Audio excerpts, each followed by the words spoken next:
Третиот квартален период од годината Делчевското комунално предпријатие Брегалница го заврши со негативен биланс од 367.000 денари. Како најголема причина за ваквиот показател, директорот на јавното комунално предпријатие Брегалница ги наведе моменталните услови за работа наметнати со здравствената пандемија. Овој трет квартален период од 2020 година јавното комунално предпријатие го завршува со негативен финансиски резултат од 367.518 денари.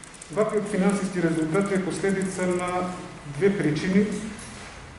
Од една страна се намалените приходи и тоа приходите намалени се поради состојбата во која се наоѓаме, како што реков ми на полугодишниот извештај, со намалената потрошувачка на вода за пиење и намалено фактурирање на приходите од таа дејност.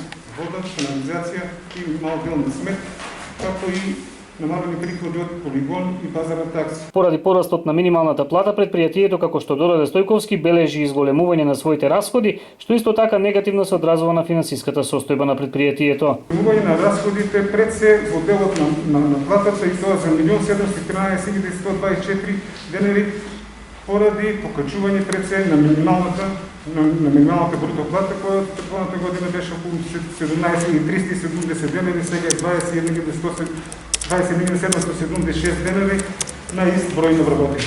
Во меѓувреме, јавното комунално предпријатие Брегалница ја утврди цената на висината на надоместокот за користење на градската капела. Согласно одлуката на управниот одбор, висината на надоместокот за користење на мртовечница со ладилник на градски гробишта Делчево е 2000 денари, одлука која доби поддршка и од Советот на општината.